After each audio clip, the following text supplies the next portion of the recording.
Hey guys, and welcome back to another J the One Eye Gamers. We're doing another Dynasty Warriors 9 update because over the last week we got another reveal of 5 more returning characters, and one of which is my personal favorite way officer. But you know, without further ado, let's jump into this, shall we? And of course, we're going to talk about my absolute favorite way officer, and of course, I am talking about no one other than the Stalwart warrior himself, Pang De. And oh my god, I love this outfit, guys. Like, automatically A+, I love it. I think it is his best outfit yet. You know, I got jumped the gun there, sorry about that, but what I like about it is the design. I like how it looks. I love the helmet because it's a reference to his, at least Dynasty Warriors 5 outfit, which he showed up with originally, which was a helmet, and I think that's really nice. They also go back to his old color scheme, which used to be like dark blue and silver, because that's what he looked like when he showed up in Dynasty Warriors 5, so I think that's a really great nod. I love the little armor flaps they have around his side. I'm a sucker for that kind of thing. I also love the fact that he's got the back cape that he gets to keep from like his Dynasty Warriors 9 outfit. I just love how everything looks. I love how it's a combination of cloth and armor, and he just looks really badass in my opinion, to me personally, and I am super happy that he gets to keep the mace, because personally I like this weapon a lot better, so I'm glad he gets to keep it. But I kind of figured he was gonna get it when we saw Guan with it, so that made me feel great and was actually making me anticipate his reveal, because like I said, guys, he is my favorite way officer. Again, this outfit looks amazing. He looks great. Everything I think about this outfit just screams amazing for him. I really love this outfit for Pang De. I honestly can't wait to see him in action. I can't wait to play him. We're only like a couple months away, guys. I think we're only like 3 months away from the actual release date for Dynasty Warriors 9 in the West, and I honestly can't wait to start playing as him. He really is my favorite, and I just love how crazy he is.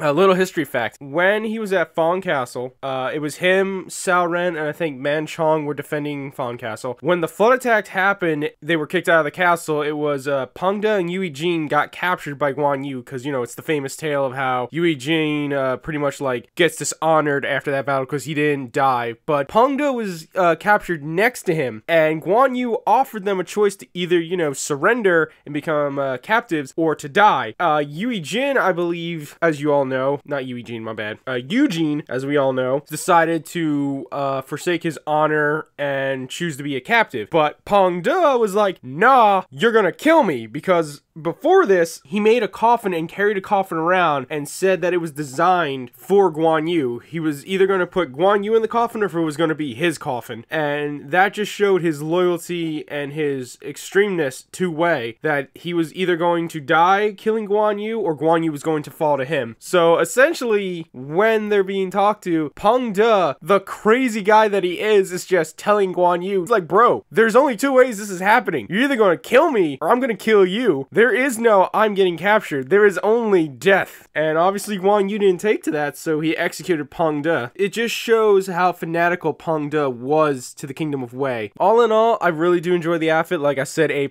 I think this is his best outfit yet. I really am glad he got to keep his mace, and I just can't wait to play him. Like, I hope he's unlocked at the beginning of Wei, because he literally is my favorite Wei officer, and I will gladly play his scenario like over and over again. Alright, next, let's move on to Wu, and this time we're going to talk about Alfalfa Spike himself, Han Dong. And Han Dong, I'm going to say I like the outfit. I think it's a big improvement from his 8 outfit. The Alfalfa is not as prominent as it was in 8, because in 8, I think it stood out a lot harder. This, it's not as bad, although it might be the angle of the head. I enjoy the outfit. I enjoy the red and gold and white color scheme about him. If I had to say one thing, he looks a little rounder to me in the chest area. I don't know, maybe that's just me, but when I look at him, for some reason, when I just see that upper body, it just looks like it's more rounded. That might be more muscular, I'm not sure, but just to me it seems like he's a little more spherical, like around there. But that could just be my imagination. You know, actually, now that Han Dong is out here, we now have the 5 elders of Wu, and they were like the 5 oldest generals of Wu who served, and they consist of Sun Jian, Cheng Pu, Han Dong, Huang Gai, and Ding Fong, because like I said before, Ding Fong served for like almost 80 years. Not much to say about Han Dong. He does get to keep the short pike. I am curious though if that is actually the short pike or if, you know, be a clone of GuanSWA's act. I'm gonna give Han Dong pretty much an A. I like the outfit. I think it is a lot better than his Dynasty Warriors 8 outfit, and it's very interesting to see him keep the short pike because, like I said, I don't know if that's going to be its own weapon or if it's going to be a clone of the hand axe with GuanSWA, but it's going to be interesting to find out one way or another. And I know Dragon Man is looking forward to playing this game and testing him out as well. Next, we move on to Shu, and for Shu, we got two returning officers, the lovely couple of Shu, and that is, of course, we're going to start with Ba Sing Xiang, GuanSWA's wife, and I personally like this design. I think it is her best. I love the fact that it's not as gaudy and as super revealing as her 7 and 8 outfits were. I understand that I think 7 was influenced by the fashion that was going on in Japan at the time. I don't remember what it was called, but I think it was like the hairstyle because with the beads and everything. I just know I remember reading that in an interview with the producer and stating like that was the reason for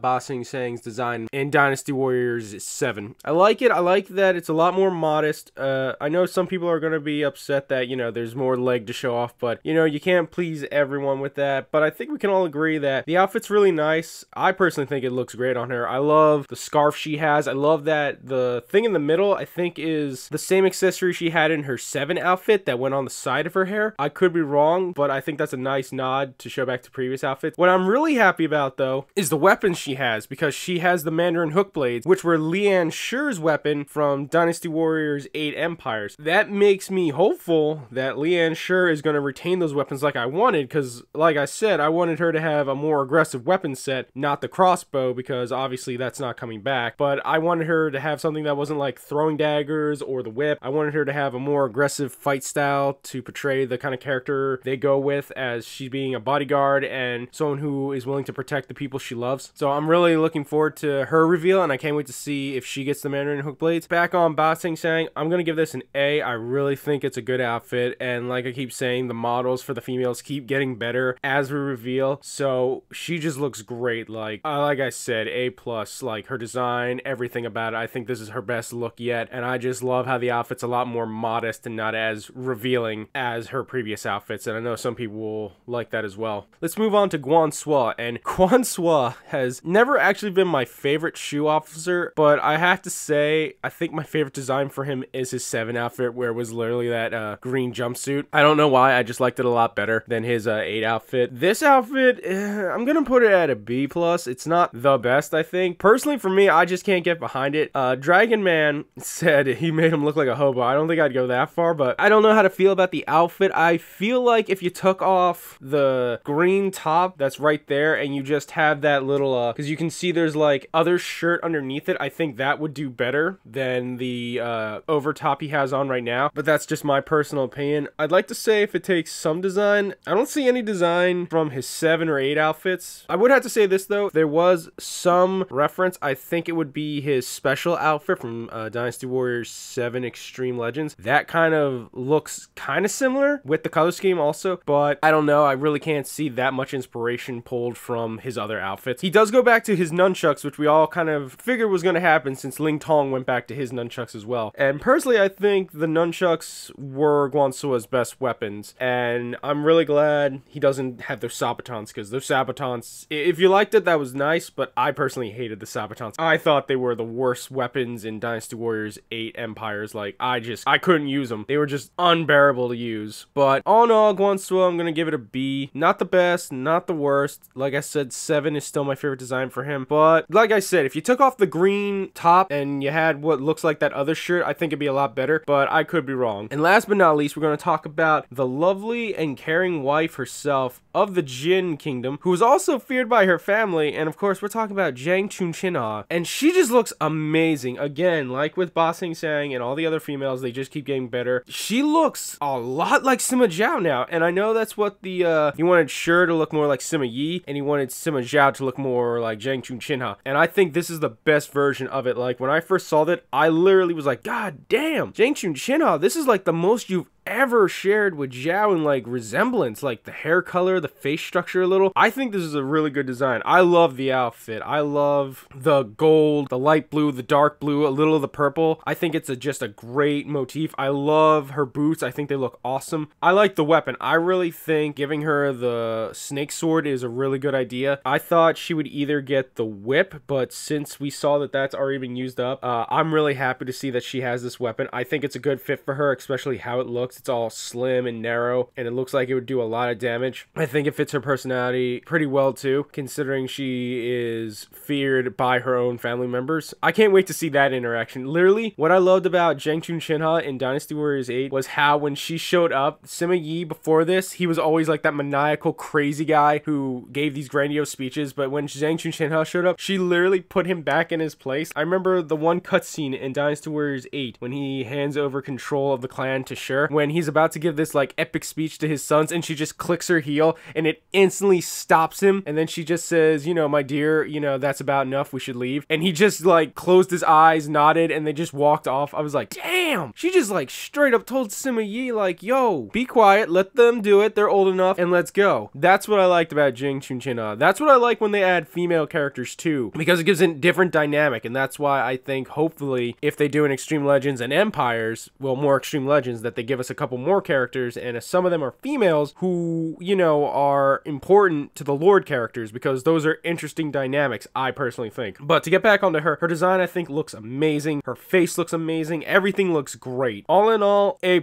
I think this is great. I love how she looks. I think the armor, the clothing, the weapon, I think everything matches, and I personally can't wait to try her out in a couple months when the game does drop. And besides the character reveals, this time we also got a little information about the weapon system, how weapons, reforging weapons, all that other stuff's gonna work. What's gonna happen with the weapons is obviously you're gonna go through town, you're gonna be able to buy them. That's standard fare. But it sounds like when we're forging weapons, we're gonna have an extra option besides, you know, giving us gems that are gonna have fire, ice, slayer, wind, all that stuff. Apparently there's another option because it sounds like you can equip up to 3 trigger attacks and 3 receive attacks. So that's interesting, and I wonder if that means that there's going to be different motions of attacks, like a different attack sequences, or if that's just going to have different properties, like maybe the trigger attack will hit more people. I don't know. It doesn't really go into greater detail because it really just talks about how you can add gems, which are the elemental effects. So like if you do a trigger attack with fire on it, it will set enemies ablaze. But like I said, they didn't talk about how the different trigger attacks work, so I don't know if that means we'll get different attack animations with them, or if that's just, I don't know. Then they talk about how we're going to get the weapons, and of course you're going to go to your blacksmith and you're going to be able to purchase weapons. They have it into 3 different categories: common, rare, and epic. And of course, you know, the higher than scale it is, the more money it costs.